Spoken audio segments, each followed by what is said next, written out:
dans cette vidéo technique. Nous allons voir comment monter une crème en chantilly. La crème chantilly est une crème foisonnée qui vous servira autant en pâtisserie qu'en glacerie. Attention lors de sa réalisation à bien respecter des températures fraîches pour en garder toute la texture aérienne et ferme. Vous pouvez aussi l'aromatiser par exemple de coulis de fruits, framboises, fraises, etc. ou même de chocolat, de fèves tonka ou de vanille pour explorer toutes les saveurs de cette superbe crème.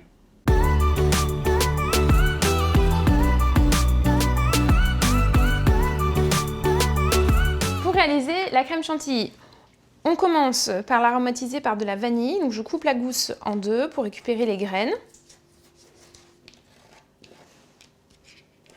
Et je viens placer ces graines dans mon cul de poule, dans lequel va être tout à l'heure montée la chantilly. J'ajoute dans mon cul de poule la crème qui est bien froide. Il ne faut pas qu'elle dépasse les 4 degrés. Si vous essayez de monter une chantilly au-dessus des 4 degrés, elle va trancher tout de suite et vous obtiendrez du beurre.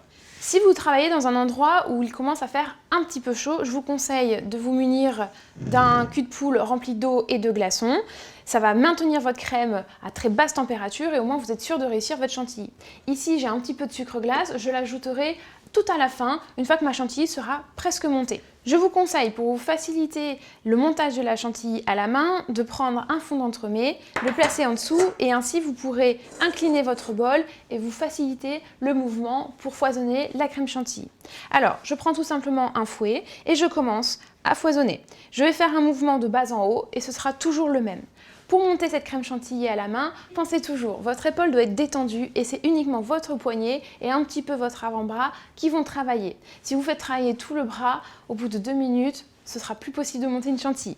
Allez, on y va!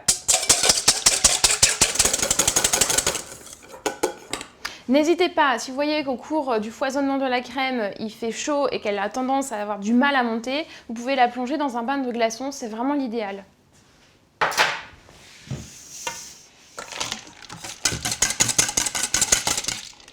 Là, on voit que notre crème chantilly commence à bien être montée. On voit, elle est bien ferme, elle se tient bien sur le fouet. On se dit qu'on peut la pocher et qu'elle va garder de jolies formes. Je peux alors ajouter le sucre glace. Et on va légèrement continuer à foisonner. Attention, une crème chantilly que l'on foisonne trop, elle se transforme en beurre. Donc dès que vous voyez que votre crème chantilly est bien ferme, vous vous arrêtez. Notre crème chantilly est maintenant terminée. On voit qu'elle est réussie car elle est bien ferme, elle se tient bien au fouet. Vous pouvez vous en servir pour garnir une pavlova. Je vous invite d'ailleurs à aller regarder la recette de cette pavlova. Ou alors, elle peut vous servir à alléger des crèmes pâtissières pour obtenir une crème diplomate. Elle vous servira également à réaliser des mousses au chocolat.